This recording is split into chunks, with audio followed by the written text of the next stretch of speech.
C'est vraiment un privilège d'être de retour au tabernacle ce matin. Je me demande, Frère Neville a dit que beaucoup de gens ne pouvaient pas m'entendre, au fond. M'entendez-vous assez bien là-bas, au fond, maintenant? Est-ce que tout va bien? Très bien. Je suis petit, alors je dois faire beaucoup de bruit pour que les gens sachent que je suis là. Eh bien, je me souviens qu'une fois, quand je travaillais pour les services publics, je montais les escaliers. Je portais d'énormes souliers à clous pour faire les tournées d'inspection des lignes de haute tension. Et je montais les escaliers. Madame Ehalt, qui est une amie, était la téléphoniste. Je suis certain que Monsieur Guinter, là-bas, pourrait la reconnaître assez facilement. Donc, Edith a dit, « Billy, tu fais vraiment beaucoup de bruit. Pourtant, tu es le plus petit bout d'homme que j'ai jamais vu. » Je montais les escaliers et ces gros clous martelaient le sol. J'ai dit, eh bien Edith, comme je suis si petit, je dois faire beaucoup de bruit pour que tout le monde sache que je suis là. Bon, je suis entré pour téléphoner il y a un instant. Frère Neville m'avait fait savoir que notre bon ami, frère Roy Robertson, est absent de la réunion ce matin parce qu'il est malade. Il a une dent incluse. Cela a causé une infection et lui a donné de la fièvre. Je crois qu'il compte la faire arracher dès que possible. Roy est comme un père pour nous ici, et nous l'aimons. J'ai dit, frère Roy, je vais entrer là dans quelques minutes pour la réunion. J'ai dit, je vais demander que nous nous joignions tous en prière pour toi, à l'église ce matin, et aussi demain, quand il ira pour qu'on s'occupe de cela. Cette dent-là a poussé de travers, ou quelque chose du genre, et elle s'est mal positionnée. Alors, on doit couper cette dent et l'extraire. Comme vous le savez tous, frère Roy est un vétéran de la Deuxième Guerre mondiale, qui avait été mis en pièces par un obus. N'eût été la bonté de Dieu, il n'aurait même pas survécu. On l'avait laissé pour mort pendant longtemps. Il avait les bras sectionnés, ici, les jambes sectionnées, et les deux nerfs principaux étaient morts. Le médecin avait déclaré que, s'il s'en sortait, il ne remarcherait plus jamais. Par la grâce de Dieu, il travaille chaque jour, il grimpe et tout. Dieu était bon vers lui, parce qu'il est un brave homme, et nous l'aimons. Nous ne sommes pas tous. Si nous menons une vie droite, cela ne signifie pas que nous sommes immunisés contre les problèmes. Franchement, cela signifie que tous les problèmes sont dirigés contre nous. En effet, le malheur atteint souvent le juste, mais Dieu l'en délivre toujours. C'est ça qui est glorieux. Donc, ce matin, nous demandons une prière spéciale pour frère Roy. Je me demande s'il y en a d'autres ici qui aimeraient qu'on prie pour eux, qui aimeraient qu'on pense à eux dans la prière. Si oui, veuillez lever la main. Très bien, c'est très bien. Levons-nous un instant, s'il vous plaît, pendant que nous prions. Lord, we come today at the beginning of the Sabbath. Seigneur, nous venons aujourd'hui en ce début du sabbat, et le soleil commence sa course maintenant pour parcourir la terre, afin d'apporter la lumière et la vie aux choses auxquelles il était destiné à le faire.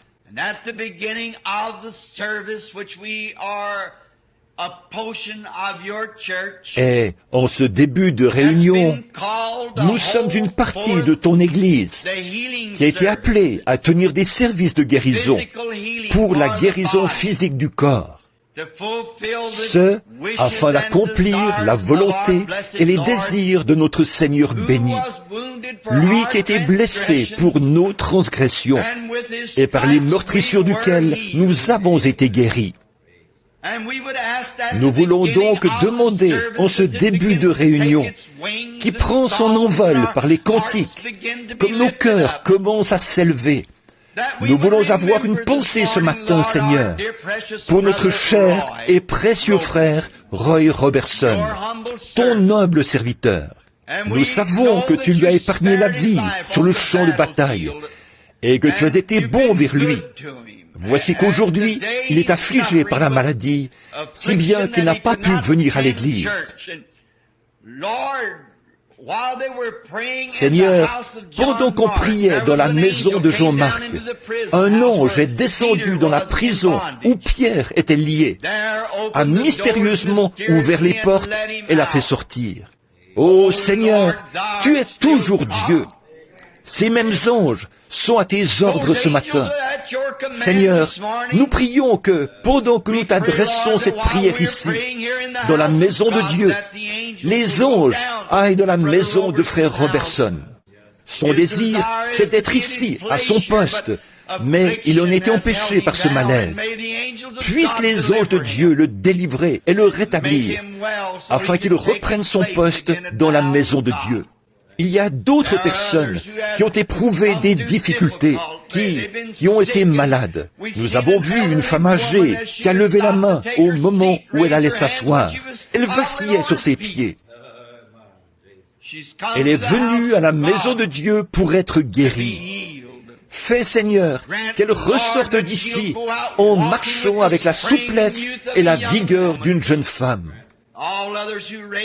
Quant à tous les autres qui ont levé la main, beaucoup l'ont fait parce qu'il est écrit, comme il était dit précédemment, le malheur atteint souvent le juste, mais Dieu l'en délivre toujours.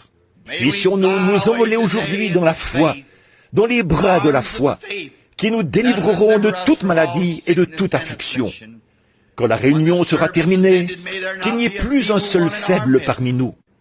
Fais, Seigneur, que chaque incroyant devienne un croyant.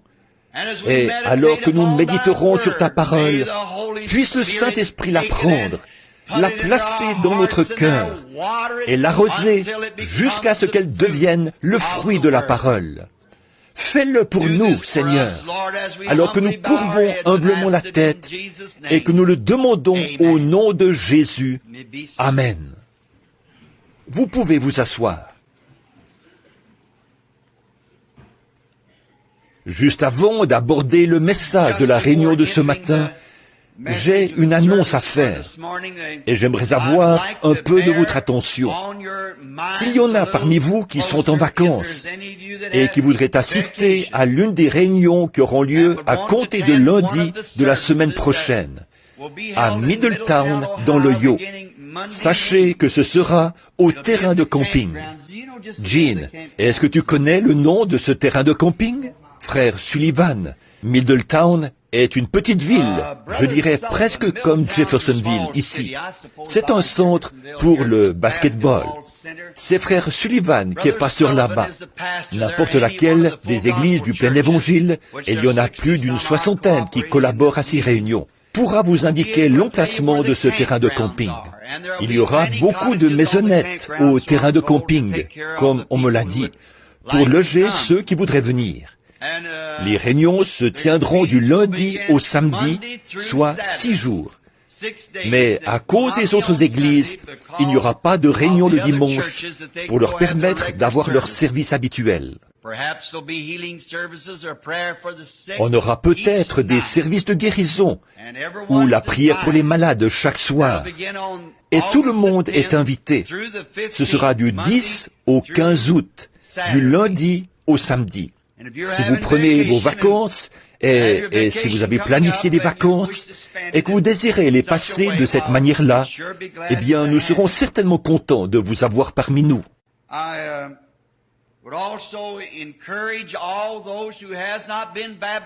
J'aimerais aussi encourager tous ceux qui n'ont pas été baptisés du baptême chrétien à rester ce matin et à y réfléchir et à être prêts pour le service de baptême qui, je pense, suivra d'environ 45 minutes. Ce sera ici, à l'église. Nous sommes très portés à encourager les gens à se faire baptiser du baptême chrétien, sachant que c'est essentiel pour le salut. En effet, c'est notre Seigneur qui l'a écrit. C'était sa dernière commission à l'Église. Ou, quand il donnait la dernière commission à l'Église, il a dit « Allez par tout le monde et prêchez l'Évangile à toute la création.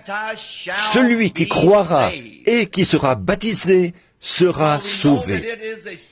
Donc nous savons qu'il est essentiel que nous soyons baptisés par immersion. Et nous serons heureux de vous rendre ce service, à vous qui êtes convaincus dans votre cœur que Jésus-Christ est le Fils de Dieu, qu'il est mort pour sauver des pécheurs, et que vous étiez l'un de ceux pour qui il est mort. Alors vous désirez venir vous faire baptiser au nom de Jésus-Christ pour la rémission de vos péchés, déclarant ainsi au monde que vous croyez que vos péchés ont été remis, que vous êtes désormais disciples du Seigneur Jésus et que vous avez pris position. Si vous n'avez pas d'église où aller, nous serons contents que vous veniez communier avec nous. Ici, nous n'avons pas de membres. C'est un tabernacle ouvert à tous les membres du corps de Christ, quelle que soit leur dénomination. Nous sommes une église interdénominationnelle. Et nous ouvrons nos portes à tous, qui qu'ils soient, peu importe leur couleur, leur race ou leur credo. Tous sont les bienvenus. Que celui qui veut vienne. Et si vous n'avez pas d'église, nous serons contents que vous veniez communier avec nous. Ici, on ne vous fera pas adhérer à quoi que ce soit. Si les portes sont ouvertes, entrez tout simplement et communiez avec nous. C'est tout ce qu'il vous faut faire. Entrez tout simplement. Venez, le cœur ouvert. Attelez-vous à la tâche et aidez-nous à lutter pour faire avancer la cause du royaume de Dieu. En effet, nous croyons que l'heure de l'accomplissement de tout ce qui est annoncé dans la Bible est très proche. Beaucoup d'entre vous ont sans doute lu la déclaration que Khrouchtchev a faite à l'ONU l'autre jour. Elle a été publiée dans un journal canadien et un ami m'en a parlé. Il a dit, si Dieu existe, il est de nouveau prêt à vous chasser du temple, vous, les capitalistes, et à le nettoyer comme il l'a fait au commencement. Alors là, vous pouvez lire entre les lignes. Il est sur le point de nettoyer le temple de nouveau.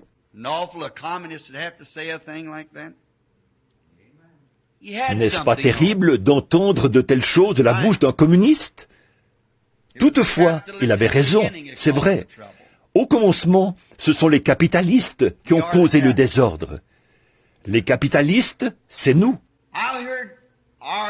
J'ai entendu notre cher et bien-aimé pasteur, Frère Neville, faire une remarque lors de son émission télédiffusée ou radiodiffusée l'autre matin, et je l'ai ressassé dans ma pensée maintes et maintes fois. Je ne parviens tout simplement pas à l'oublier. Je l'ai répété à un ami hier soir. Voici ce qu'il a dit. Il y aura, après que le Saint-Esprit aura été retiré de la terre, la religion de l'Église formaliste va continuer à suivre son cours, sans remarquer la différence. Avez-vous déjà... Combien ont entendu cela? N'était-ce pas saisissant? Ils ne connaissent pas le Saint-Esprit. Alors, ils ne se rendront pas compte de son absence. Et ils continueront à mener leurs activités comme d'habitude. Quand le dernier élu aura été scellé dans le corps de Christ, ils continueront à essayer de lui amener de nouveaux convertis, parce qu'ils ne le connaissent pas. Et leurs religions formalistes continueront sans changement. Maintenant, il se peut que cette déclaration ne vous touche pas aussi profondément que moi, mais c'était une déclaration vraiment saisissante. En effet, ils seront tellement plongés dans leur rituel religieux qu'ils ne remarqueront pas l'absence du Saint-Esprit, parce qu'au départ, ils ne le connaissent pas. Que Dieu ait pitié de nous, frères. Mon désir dans cette vie, c'est de vivre de telle sorte que, s'il est même le moindrement attristé, je puisse le savoir dans mon cœur. Ou s'il m'arrivait de faire quelque chose qui l'attriste, que je le ressente sur le champ. À plus forte raison, son absence. S'il n'est pas ici, moi non plus, je ne veux pas être ici. Je veux être parti à ce moment-là. Oui, monsieur, car il n'y aura plus de sang sur le trône de miséricorde. Il y aura des ténèbres, de la fumée et de l'obscurité. Dans le sanctuaire, il ne se trouvera pas d'avocat pour plaider notre cause à ce moment-là. Savez-vous que l'Écriture le dit? Le sanctuaire était rempli de fumée. Il n'y avait plus de sang sur le trône de miséricorde. À ce moment-là, c'est le jugement. Si le Seigneur nous accorde quelques soirées de réveil à un moment donné, au début de l'automne, j'ai résolu de prendre le livre de l'Apocalypse et d'en faire l'étude, de parcourir tout le livre de l'Apocalypse du début à la fin. Bon, je sais que beaucoup sont venus ici aujourd'hui pour qu'on prie pour eux. Et mon bureau était fermé aujourd'hui, ou plutôt cette semaine.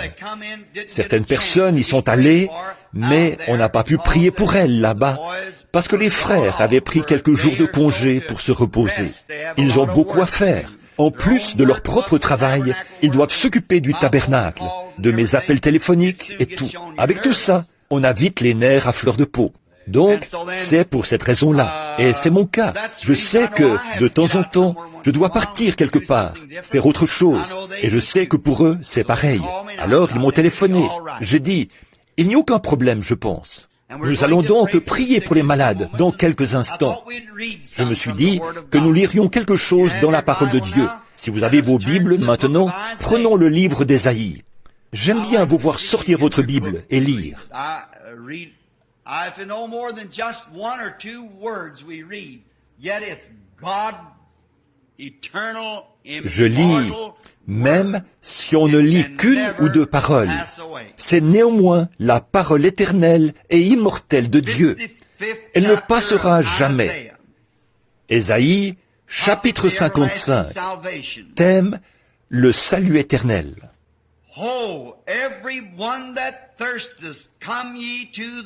Vous tous qui avez soif, venez aux eaux, même celui qui n'a pas d'argent. Venez, achetez et mangez.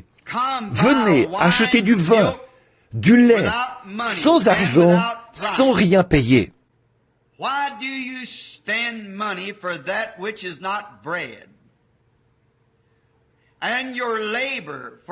Pourquoi pesez-vous de l'argent pour ce qui ne nourrit pas?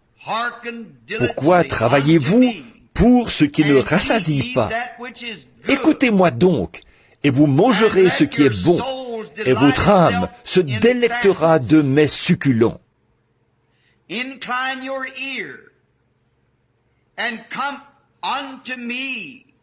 Prêtez l'oreille, et venez à moi. Écoutez, et votre âme vivra. Je traiterai avec vous une alliance éternelle pour rendre durables mes faveurs envers David.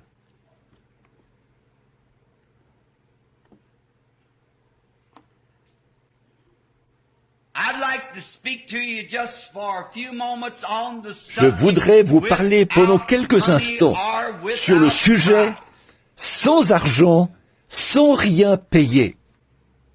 There is so many entertaining things of our days. There's so much to entice. De nos jours, il y a beaucoup de divertissements. Il y a tant de choses qui attirent les gens vers ce que nous appelons les plaisirs.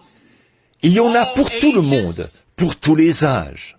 There are the enticements for the young people. The modern, il y a des choses qui séduisent les jeunes, les danses modernes, des soirées de rock'n'roll et toute la musique qui va avec. Tout ça est très séduisant et c'est fait pour divertir. Peu importe dans quel foyer exemplaire un enfant a été élevé, et combien on lui a appris à faire ce qui est bien. Si cet enfant n'a pas accepté l'expérience de la nouvelle naissance, la musique de rock'n'roll captive son attention dès qu'il l'entend.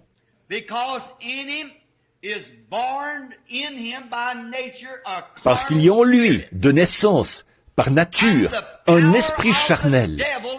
Et la puissance du diable est tellement grande, aujourd'hui, qu'elle captive l'esprit de ce petit.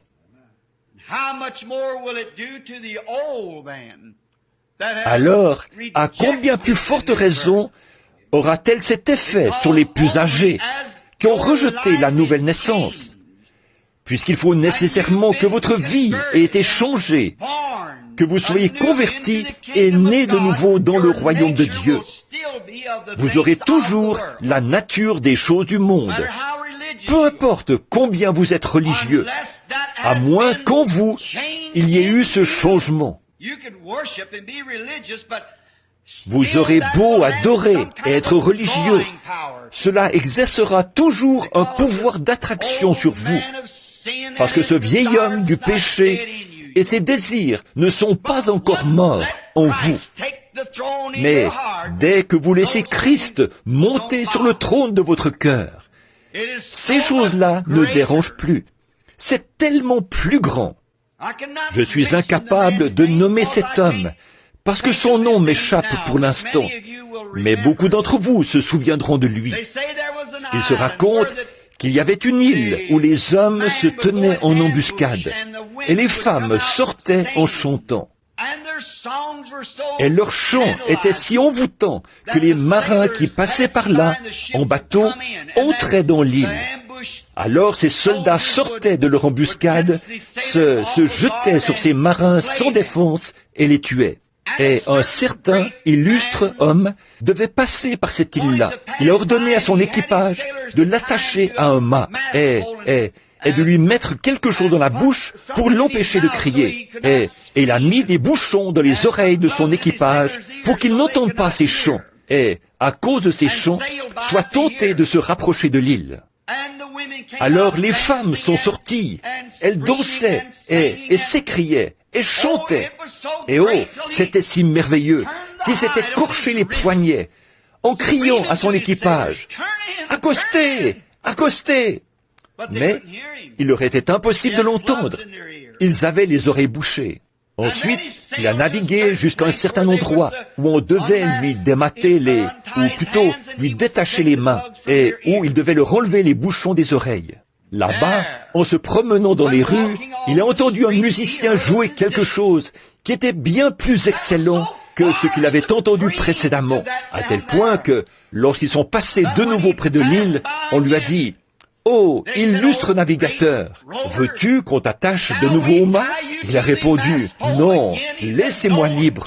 J'ai entendu quelque chose qui était tellement merveilleux que ces chants-ci n'auront plus jamais d'effet sur moi. »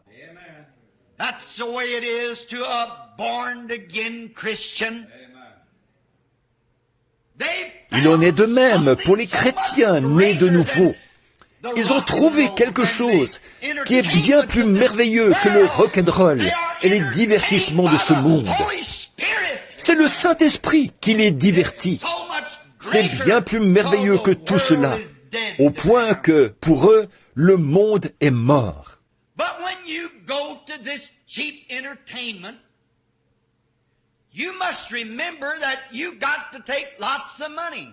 Mais quand on va à ces piètres divertissements, il ne faut pas oublier d'apporter beaucoup d'argent. Un jeune homme qui amène sa petite amie à ses fêtes, à ses soirées dansantes et tout, va dépenser une très grande partie de son revenu de la semaine. Et les plus vieux qui essaient de trouver du plaisir en allant dans des tavernes pour noyer les soucis de la semaine dans la boisson, doivent débourser de fortes sommes d'argent. Et qu'est-ce qu'ils en tirent? Ils n'en tirent rien d'autre que du chagrin. Et souvenez-vous qu'un jour, vous aurez à rendre des comptes à Dieu pour cela. Le salaire du péché, c'est la mort. Vous n'obtenez rien sur cette terre avec une telle conduite. Ce n'est qu'un mirage trompeur. Boire ne fera qu'augmenter votre chagrin. Le péché ne fera qu'ajouter la mort à la mort. Votre chèque final sera votre séparation éternelle d'avec Dieu dans l'étang de feu. Et vous ne pouvez que perdre et non gagner quoi que ce soit. Et voici que Dieu vient et pose la question. Pourquoi dépensez-vous votre argent pour ce qui ne rassasie pas? Pourquoi le faites-vous? Qu'est-ce qui pousse les hommes à agir de la sorte? They spend all that they've got, all that they can earn to buy Ils drinking, dépensent tout leur avoir, tout ce qu'ils gagnent, pour acheter à boire, pour habiller une certaine femme avec qui ils fricotent, ou pour quelques plaisirs pervers mondains. But we are told in the Bible and are bid to come Mais to dans la God. Bible, on nous invite et on nous dit de venir à Dieu pour acheter la joie éternelle et la vie éternelle sans argent, sans rien payer. Ces choses-là ne peuvent pas rassasier. Et leur fin, c'est la mort éternelle. En plus, vous devez dépenser tout l'argent que vous pouvez amasser. Si vous voulez être le gros bonnet, ou l'hôte de la soirée, ou le parrain du spectacle, ou tout ce que vous pourriez être, ou la fille populaire, ou quoi que ce soit d'autre, faire ces choses vous coûte tout l'argent que vous pouvez accumuler. Porter des vêtements de la toute dernière mode et faire ces choses que le monde fait, tout ça pour récolter un chèque de condamnation éternelle. Alors Dieu dit, pourquoi? What are we going to do at the day of judgment when we are asked, why did we do that? Qu'allons-nous faire au jour du jugement, quand on nous demandera pourquoi nous avons agi de la sorte? Quelle sera notre réponse? Quelle sera la réponse pour cette Amérique moderne qui se dit une nation chrétienne? Et au cours d'une année, on dépense plus d'argent pour le whisky que pour la nourriture. Why spend your money for those kind of things? Pourquoi dépenser son argent pour ce genre de choses? Send you to penitentiary. Pourtant, le gouvernement pourrait vous jeter en prison pour avoir envoyé $5 d'impôts, peut-être à une institution qui n'était pas dûment autorisée à recueillir ces impôts, afin d'envoyer des missionnaires outre-mer. Un jour, on nous demandera, pourquoi as-tu agi de la sorte? Nous sommes une nation chrétienne et nous envoyons des milliards à ces gens là-bas pour essayer d'acheter leur amitié. Et voilà qu'ils sont en train de rejeter cela. Ce n'est pas étonnant que Khrouchtchev ait dit, si Dieu existe, il nettoiera son palais de nouveau.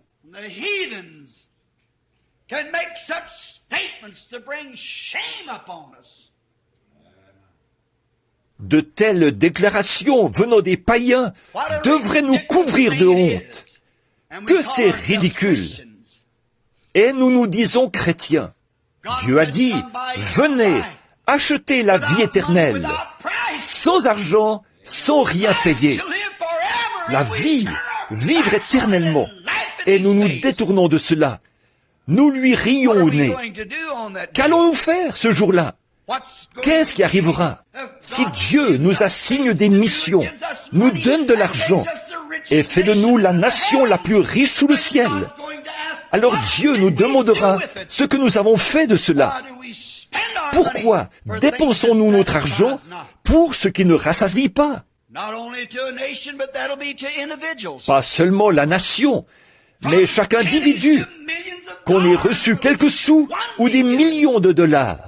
Or, les hommes s'entretuent. Tout récemment, j'ai lu un article où il était question de 2 guides qui travaillaient dans un camp de chasse. L'un avait 5 enfants, l'autre 2. Et on devait licencier un des 2 hommes.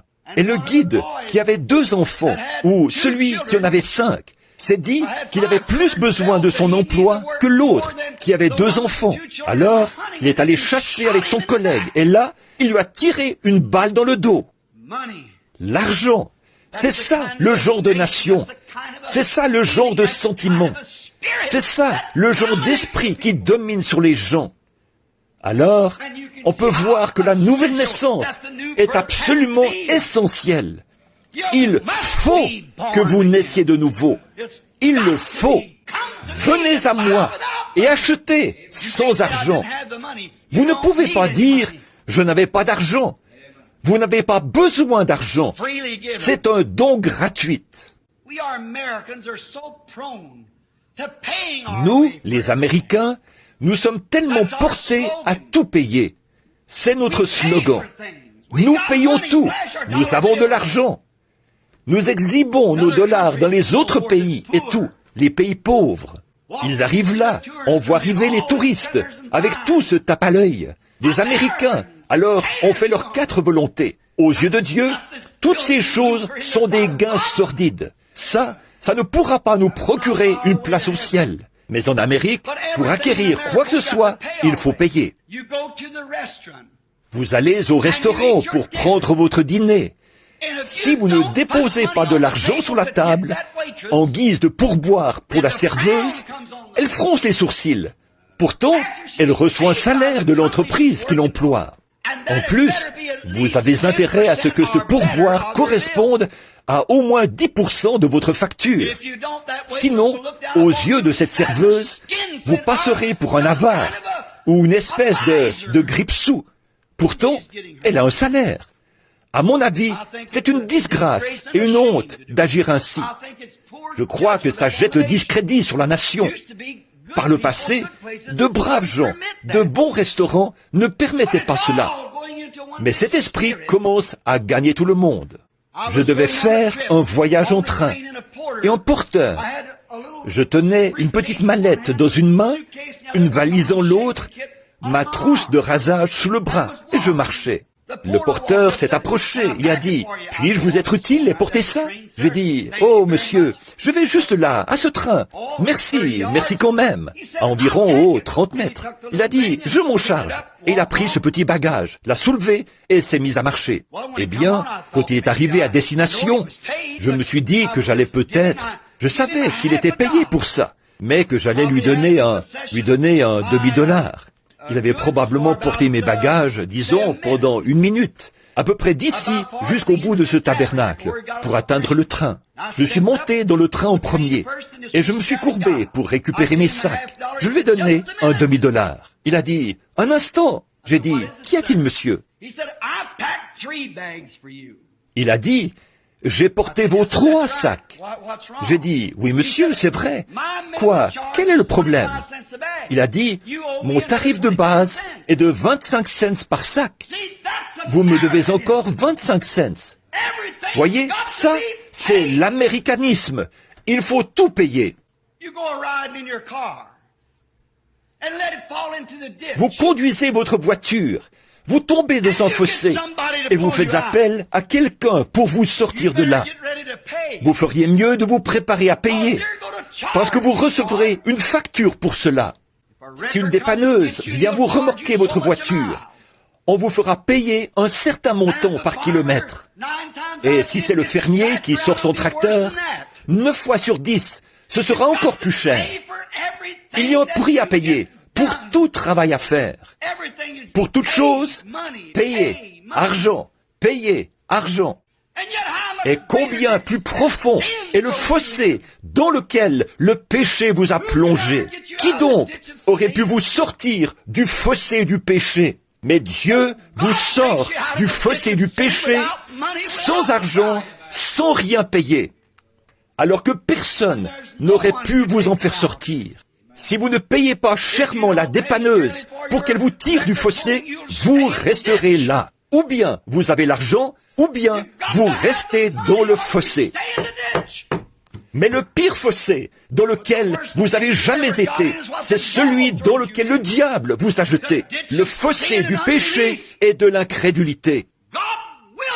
Dieu vous sort de là volontiers, sans argent, sans aucun coût. Malgré cela, vous restez étendu dans le fossé, vous barbotez dans le péché, et vous ne faites même pas appel à lui.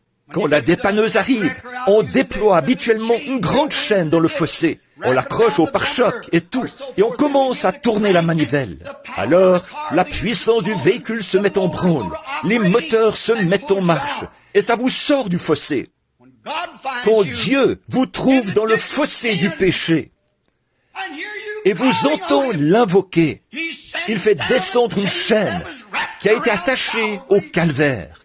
L'amour de Dieu, il l'accroche à votre cœur et il déclenche la puissance du Saint-Esprit qui commence à vous tirer.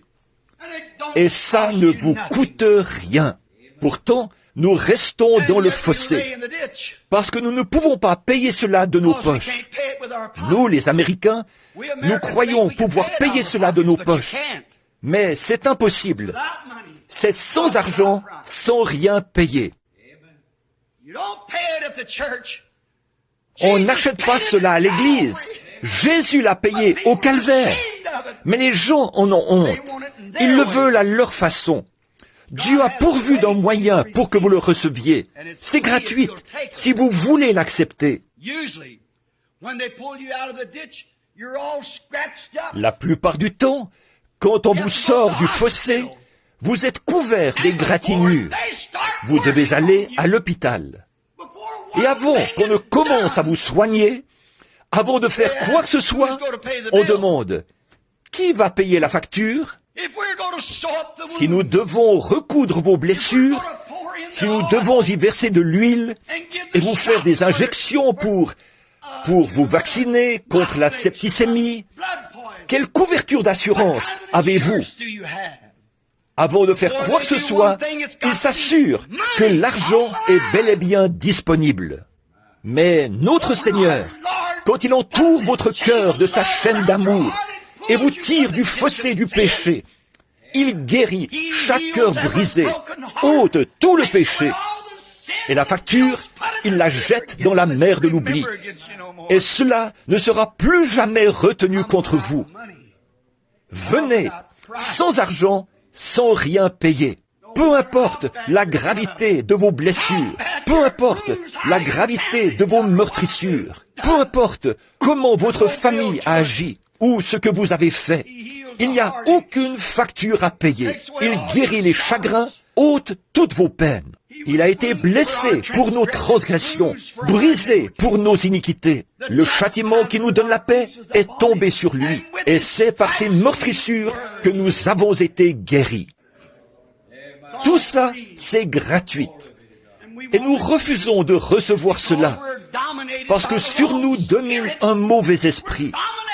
Sur nous domine l'esprit d'une nation, l'esprit du monde, au lieu que ce soit l'esprit de Dieu, le Saint-Esprit, qui domine sur nous, lui qui nous conduit et nous guide dans toute la vérité et qui confirme la Bible. Il y a quelque temps, je parlais à un incrédule. Il a dit, « Pensez-y, Monsieur Branham, face à toutes les misères de cette vie, tout ce que nous avons, tout ce qui nous dit que nous sommes sauvés, ce sont de vieux écrits juifs. »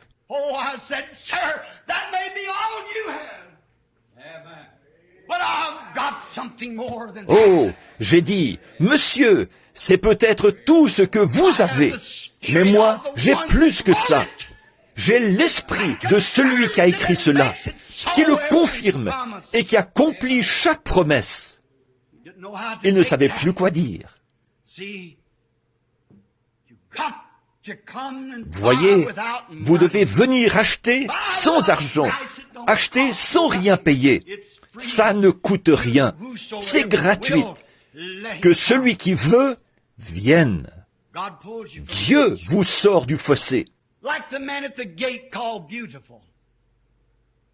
Comme l'homme à la porte appelé la belle.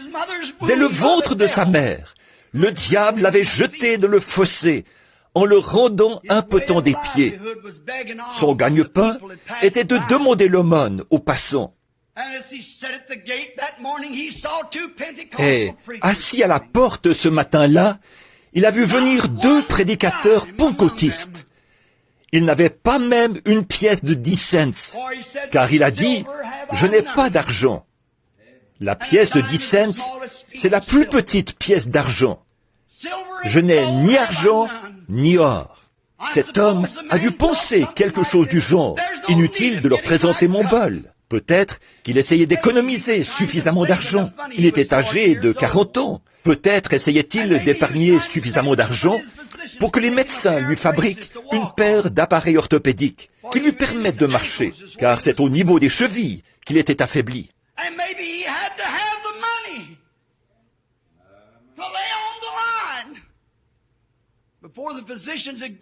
Et il devait peut-être prouver aux médecins qu'il disposait des fonds nécessaires pour qu'il s'occupe de lui.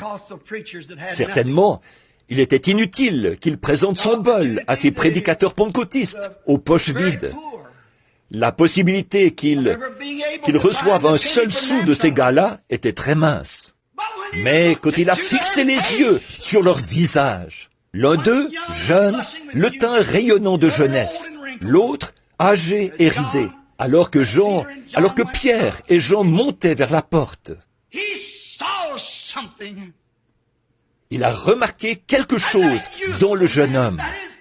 L'incarnat de son visage était un peu plus rayonnant qu'à l'ordinaire. Au-delà des rides et des soucis qui avaient marqué le visage de ce vieux pécheur, visage brûlé par le soleil de Galilée, il a vu une joie ineffable et glorieuse. Il a vu quelque chose qui paraissait un peu différent. Vous savez, il y a quelque chose dans le christianisme qui fait que l'apparence des gens change. Ce sont les plus belles personnes du monde. Et il s'est abstenu de leur présenter son bol. Et l'apôtre Pierre, étant le plus âgé des deux, a dit, « Je n'ai ni argent ni or. » En d'autres termes, je suis dans la possibilité de t'aider à acheter ces béquilles. Je n'ai ni argent ni or, mais ce que j'ai. Il était allé acheter chez celui qui possède le miel et les joies que procure le vin du salut. Ça faisait tout juste 2 ou 3 jours qu'il était sorti de la Pentecôte, où quelque chose s'était produit. Et le jeune homme a renchéri par un très grand « Amen » et a fixé les yeux sur son visage. Qu'est-ce qui s'était passé? Cette chaîne de sympathie, la compassion de celui qui avait dit « J'étais ému de compassion pour les malades ». Ce même esprit s'était installé dans le cœur du vieux pécheur. Il a dit « De l'argent, je n'en ai pas, mais j'ai une chose qui vaut cela 1 million de fois. Ce que j'ai. » Rappelez-vous, Pierre était juif, et il est naturel pour un juif d'aimer l'argent. Mais ce juif-ci avait été converti. Non pas, ce que j'ai, je te le vends, mais ce que j'ai, je te le donne. Ce que j'ai. Je n'ai pas un seul sou dans ma poche. Je ne peux même pas acheter une miche de pain. Je ne peux rien acheter. Je n'ai pas le moindre sou. Mais si tu peux le recevoir, ce que j'ai, je te le donnerai, parce que cela m'a été donné. Voilà ce qu'il nous faut. Ce que j'ai, je te le donne.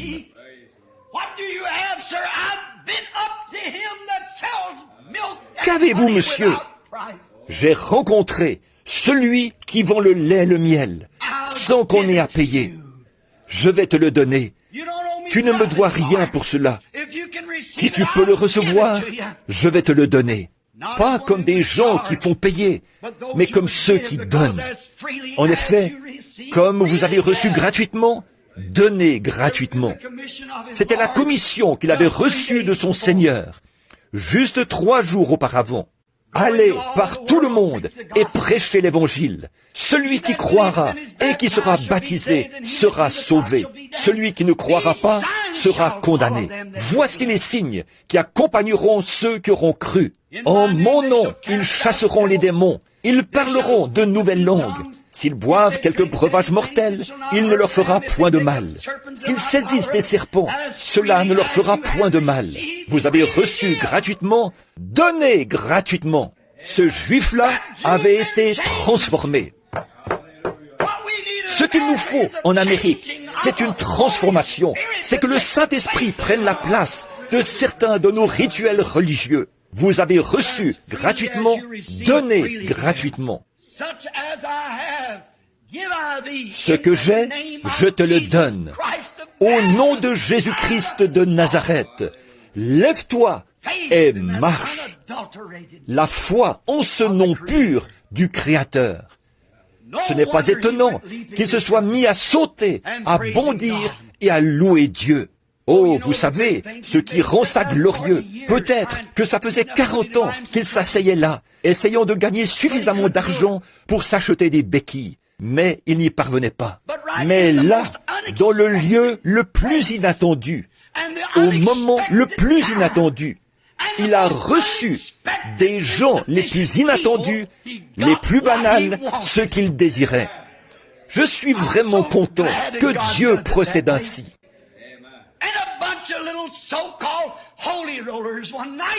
Un soir, au milieu d'un groupe de gens qu'on traitait de fanatiques, j'ai trouvé ce que je désirais. Quelque chose que l'argent ne pouvait pas acheter. Au milieu d'un groupe d'illettrés, de personnes sans instruction et pauvrement vêtues, des Noirs, au départ, là, sur le sol d'un vieux bar reconverti. J'ai trouvé un prix, une perle. Quand ce vieil homme de couleur m'a regardé droit dans les yeux et qu'il a dit « Avez-vous reçu le Saint-Esprit depuis que vous avez cru ?» Oh, c'était ce que je désirais. Je ne m'attendais pas à le trouver au milieu de ces gens-là, mais il possédait ce dont j'avais besoin.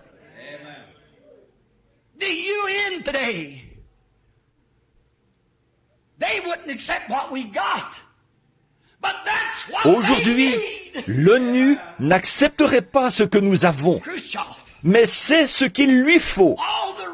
Khrouchtchev et tous les autres ont besoin de Christ par le baptême du Saint-Esprit. Ça changera leur tempérament. Ça fera que les hommes qu'ils ont en aversion deviennent des frères. Ça ôtera la cupidité, la méchanceté et les querelles. Et ça les remplacera par l'amour, la joie, la paix, la bonté et la miséricorde. Oui, c'est parfois dans des lieux inattendus qu'on trouve ce qu'on cherche. Qu'auraient donné les enfants d'Israël? Ils avaient tout le butin de l'Égypte.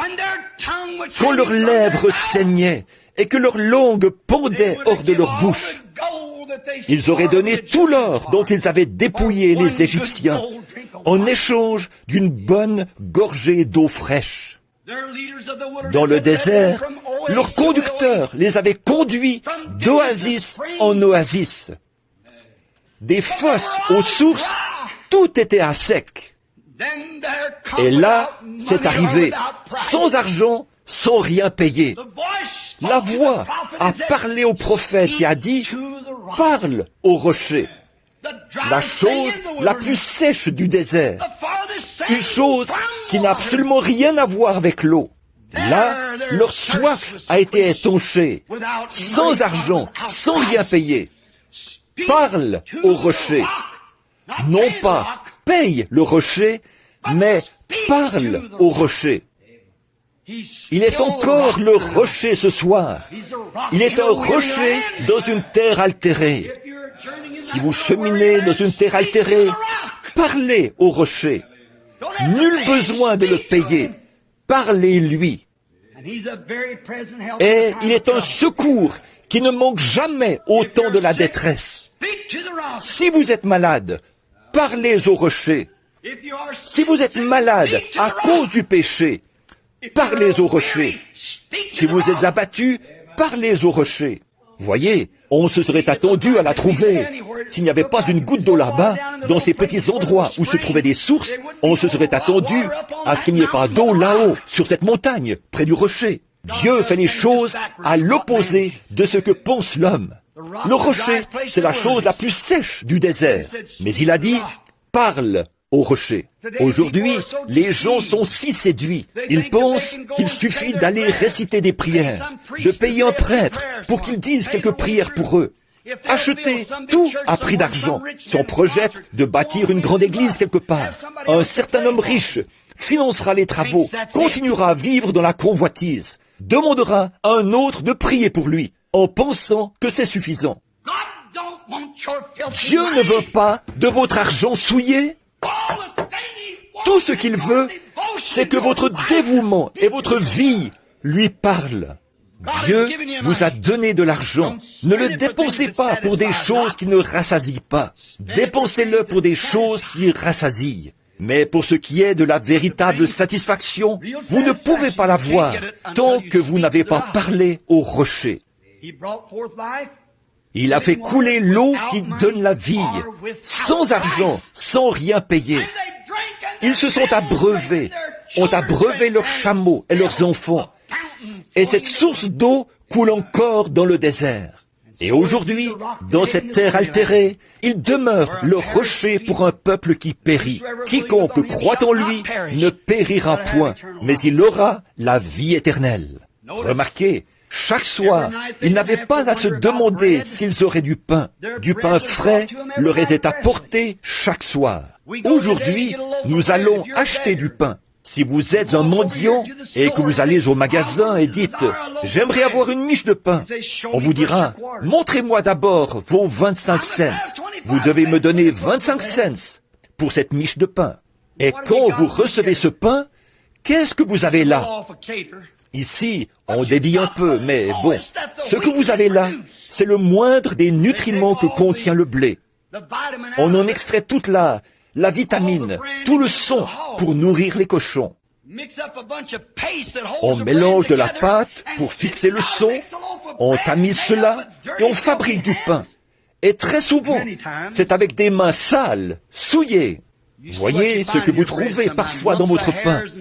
Des mèches de cheveux, des choses impures, des bouts d'emballage, et tout ce qui tombe dans ces boulangeries. Ce sont des pêcheurs qui ont des maladies vénériennes et tout, qui brassent tout ça. Si vous voyez comment on les fabrique, vous n'en mangeriez même pas. Et pourtant, vous devez payer 25 cents, sinon on ne vous le donne pas. Chaque soir, Dieu leur donnait à manger du pain, fabriqué par les mains des anges, sans argent, sans rien payer. Et aujourd'hui, ce pain représente Christ, la vie spirituelle, qui est descendue du ciel pour donner sa vie.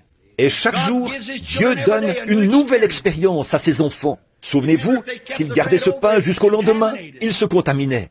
On entend des gens qui disent, « Eh bien, je vais te dire, je suis luthérien, je suis presbytérien, baptiste, je suis pentecôtiste. » Ça, c'est juste une vieille miche de pain, faite de main d'homme. C'est tout ce que c'est. C'est souillé et fait par la main des hommes. Mais quand vous entendez un témoignage d'une expérience toute fraîche, ce matin, en prière, le Saint-Esprit a baptisé mon âme de nouveau. Oh, frère, ça, c'est de la nourriture d'ange. Chaque jour, il leur donne à manger de la nourriture qui descend fraîchement du ciel. Oui, nous désirons des pluies. Les gouttes de grâce tombent autour de nous, mais nous réclamons des pluies. Oh, oui, Seigneur, envoie fraîchement du ciel Christ, le pain de vie. Dépose-le dans mon cœur pour que je savoure sa glorieuse présence. Ils étaient reconnaissants, assurément, ils étaient reconnaissants. Et tout homme ou toute femme qui est né de l'Esprit de Dieu et qui a reçu le Saint-Esprit sera toujours reconnaissant. Quoi qu'il arrive, vous serez reconnaissant. Comme le petit garçon aveugle qui était né là-haut, dans les montagnes, le petit Béni. À environ 8 mois, des cataractes ont commencé à se développer dans ses yeux. Ses parents étaient pauvres. Ils vivaient sur un vieux coteau argileux. Et ils savaient que l'opération pouvait sauver les yeux du petit Béni et lui redonner la vue. Il était maintenant un garçon d'une 12aine d'années. Tout ce que ses parents gagnaient était juste assez pour s'offrir du pain et de la viande tout au long de l'année. Ils étaient incapables d'assumer le coût de l'opération. Tous les voisins se sont concertés, ayant vu que le petit Béni, qui était aveugle, essayait de jouer à l'extérieur avec les petits-enfants. Ils ne voyaient pas ce qu'il faisait. Ils l'ont pris en pitié. Et cette année-là, chacun d'eux a mis de côté un petit supplément de récolte. Ils ont travaillé un peu plus fort sous le soleil. À l'automne, quand ils ont vendu les récoltes, ils ont rassemblé l'argent, ont mis le petit Béni dans un train et l'ont envoyé chez le médecin. L'opération a réussi Et à son retour, tous les voisins étaient rassemblés pour l'accueillir à sa descente du train. Ses petits yeux étaient tout brillants. En posant le regard sur leur visage, il s'est mis à crier et à pleurer. L'un des chefs de train a dit, « Fiston, combien t'a coûté cette opération ?» Il a dit, « Monsieur, je ne sais pas ce que cela a coûté à ces gens, mais je suis si content de pouvoir contempler leur visage. Ce sont eux qui ont payé le prix. » Nous ressentons la même chose. Je ne sais pas ce que cela a coûté à Dieu. Je sais qu'il m'a donné le meilleur qu'il possédait, son Fils. Mais je suis si reconnaissant d'avoir cette vue spirituelle, car je puis contempler son visage et savoir qu'il est mort pour moi. Je ne sais pas ce que cela lui a coûté. Nous n'avons aucun moyen d'estimer cela. Le prix est trop grand. Je ne saurais vous dire ce que c'est, mais je suis reconnaissant. Je suis reconnaissant de ce qu'avant j'étais aveugle, mais maintenant je vois. Je suis reconnaissant, car les frères Maillot m'avaient dit que mon heure avait sonné. Les médecins m'avaient dit que je ne pouvais plus vivre. Il y a de cela 25 ans, mais je suis vivant aujourd'hui. Je ne sais pas ce que cela a coûté à Dieu, mais je suis reconnaissant d'être vivant. Autrefois, j'étais un pécheur, lié par le péché, ayant des chagrins, redoutant la mort. Mais aujourd'hui, la mort est ma victoire. Alléluia! Elle ne fera que me conduire dans la présence de celui que j'aime, pour que je puisse contempler son visage. Il a changé la chose par une opération. Il a pris mon cœur et l'a renouvelé. Je sais que quelque chose m'est arrivé. L'automne dernier, un journal du Minnesota a raconté l'histoire d'un jeune garçon qui était allé à vélo à l'église un matin pour assister à l'école du dimanche. Il y avait un autre jeune homme du voisinage qui ne faisait aucun cas de l'école du dimanche. Il a donc pris sa petite amie et ils sont allés patiner. Cet homme était un adulte. Il s'est aventuré sur une fine couche de glace qui a cédé sous lui. En cheminant avec sa petite amie ce matin-là, il s'était moqué de ce jeune garçon en ces termes. C'est un groupe de fanatiques qui fréquentent cette église-là. Et quand il est tombé sous la glace, sa petite amie était à une certaine distance de lui. Elle était légère, elle s'en était tirée. Mais quand il est remonté et a placé ses bras sur la glace, il était paralysé et il se cramponnait à la glace. Sa petite amie a essayé de lui tendre la main, mais elle était trop lourde. La glace se brisait autour d'elle. Il lui a crié « Recule, recule, tu vas certainement tomber dans l'eau et nous allons nous noyer tous les deux. » Il criait, pleurait, mais rien ne pouvait le secourir. Après un moment, du sommet de la colline, descendait un petit vélo que pédalait un jeune garçon, sa Bible sous le bras. Il a entendu les cris et a redoublé de vitesse. Il a posé sa Bible et a couru vers la glace. Il a rampé sur son petit ventre avec ses beaux vêtements jusqu'à ce qu'il ait pu saisir les bras de cet homme. Et là, il s'est mis à le tirer à reculons jusqu'à ce qu'il ait réussi à le retirer de la glace. Il a ensuite couru faire signe à une voiture de s'arrêter. Ils ont fait venir une ambulance pour le transporter à l'hôpital.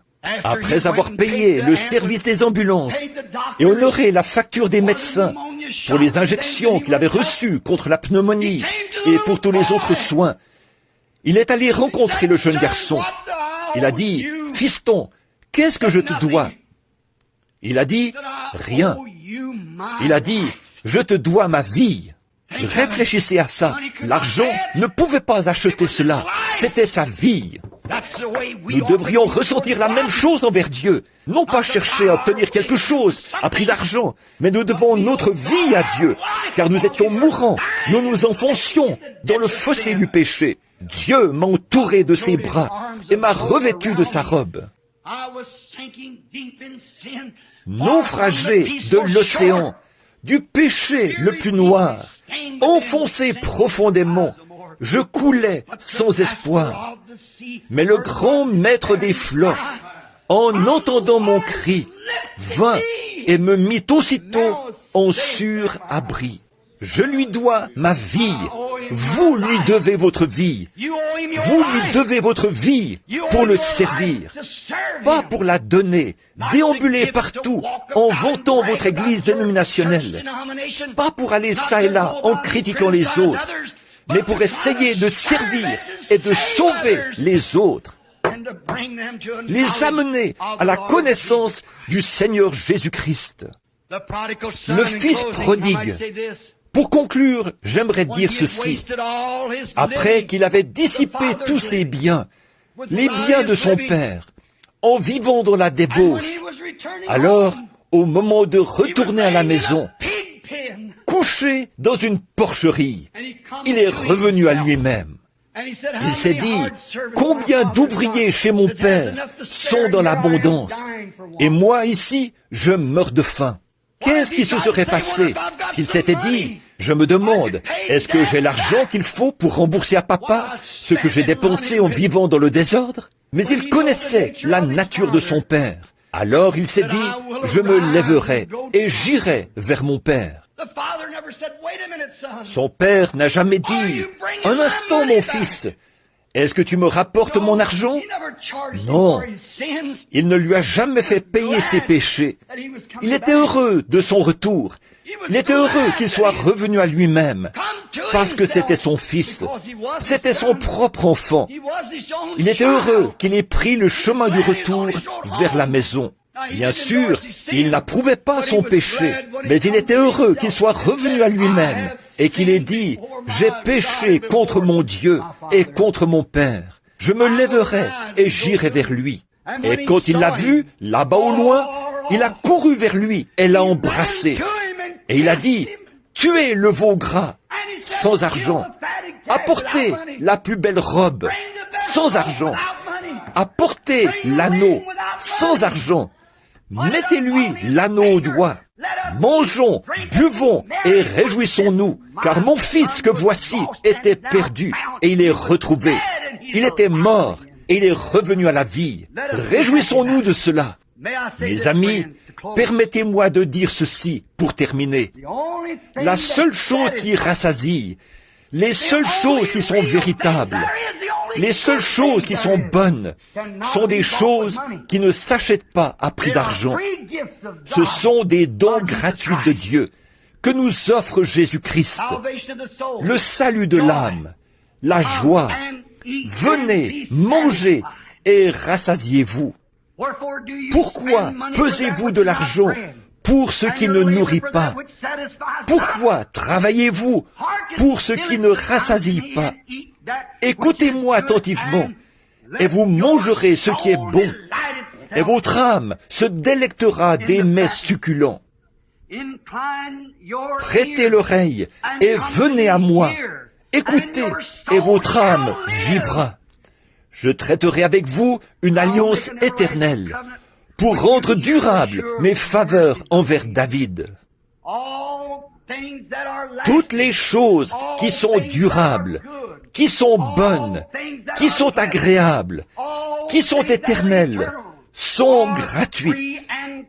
Elles ne vous coûtent rien. À la fin des écrits de ce livre, il a dit que celui qui veut vienne et qu'il boive des eaux de la source de la vie gratuitement, sans argent, sans rien payer.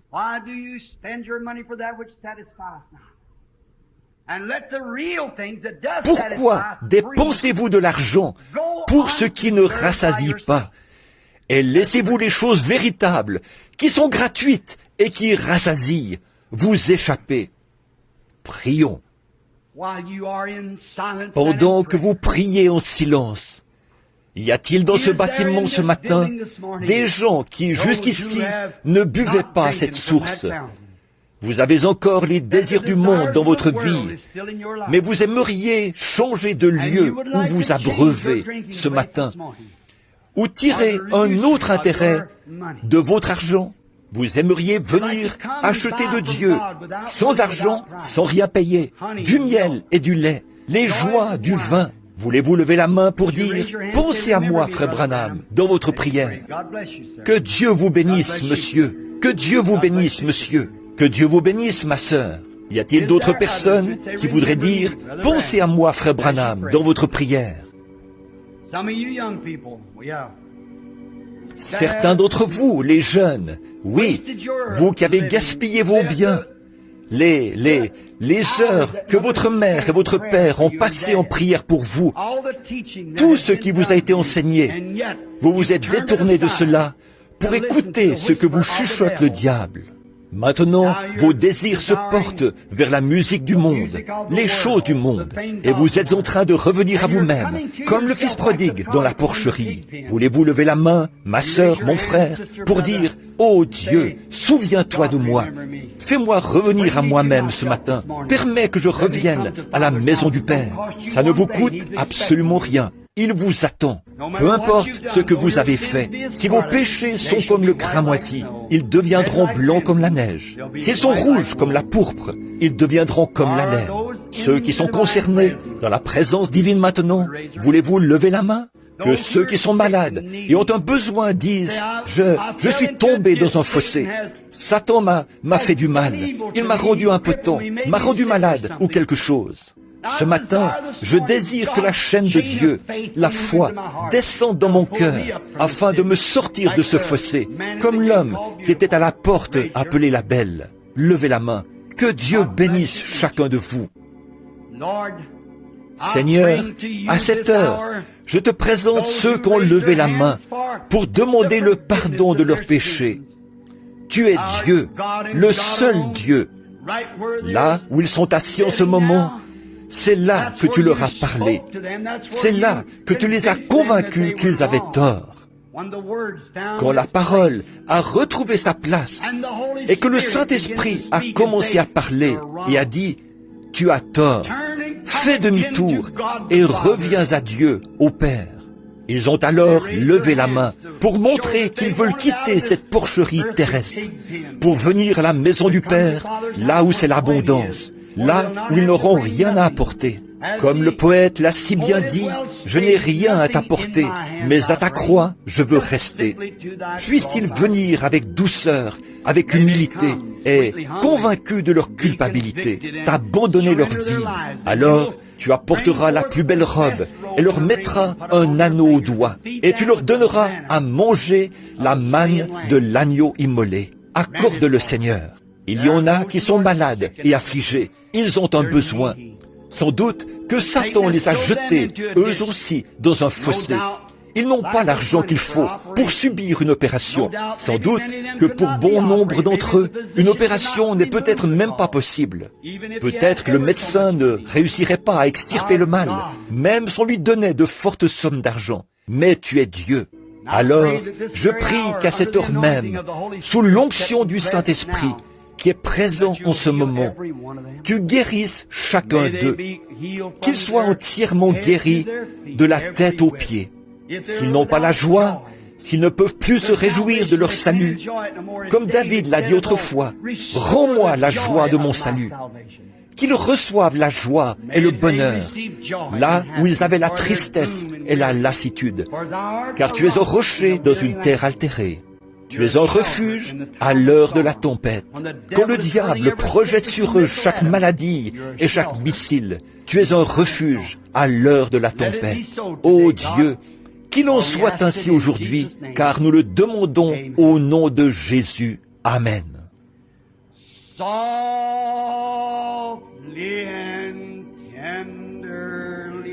Doucement, tendrement, Jésus appelle.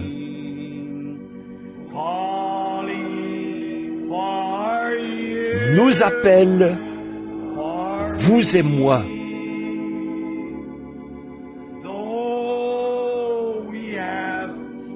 Notre péché, par sa grâce, il pardonne.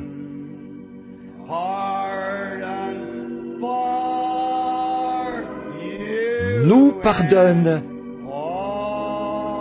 vous et moi.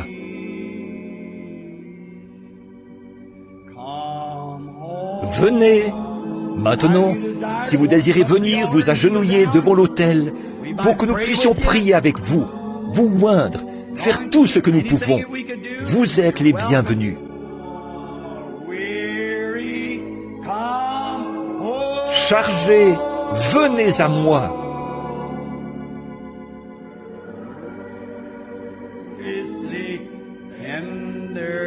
Doucement, tendrement, Jésus appelle.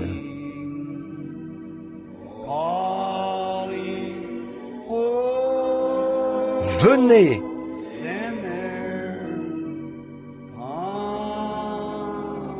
Oh, venez à moi. L'aimez-vous? Teddy, s'il te plaît, donne-nous la note. Je l'aime, parce qu'il m'a aimé le premier. Peux-tu nous jouer cela? Chantons cela pour sa gloire, un petit instant, avant que nous passions à la prochaine phase du service. Ceci, c'est l'adoration. Le message a été proclamé. Je suis très content que vous l'ayez reçu. Ma prière, c'est que ce message vous soit bénéfique, car le transmettre m'a été bénéfique. L'inspiration qui m'a été donnée pour vous l'apporter et avec laquelle il est envoyé. Ma prière, c'est que vous l'ayez reçu avec cette même inspiration. Que le Seigneur bénisse cela dans votre cœur. Très bien. Je l'aime. Maintenant, fermez les yeux pendant que nous chantons. Levons les mains. Je l'aime.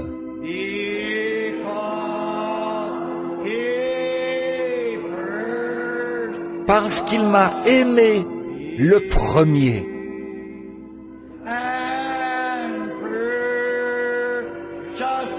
Et a acquis mon salut sur le bois du calvaire. Courbons la tête à présent, fredonnons-le. L'aimez-vous? N'est-il pas réel dans votre cœur? Il y a quelque chose en lui qui est vraiment réel, n'est-ce pas? Je l'aime, parce qu'il m'a aimé le premier, là-bas, au calvaire. Il a lancé le câble de sauvetage et il l'a accroché à mon cœur. N'oubliez pas, frère Drummond va prêcher pour nous ce soir. C'est le soir de la communion. Si vous aimez le Seigneur, venez prendre la communion avec nous. Si le Seigneur le veut, je serai ici avec vous. C'est le gendre de frère Tony Zabel, le fils de frère Tom d'Afrique, un garçon formidable, un bon chrétien, bien affermi, un bon petit prédicateur.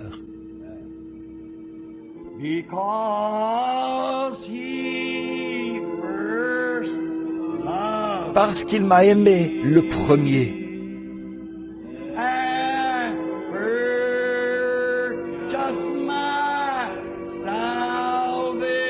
Et a acquis mon salut sur le bois du calvaire. Maintenant, pendant que nous avons la tête inclinée, que le piano continue à jouer.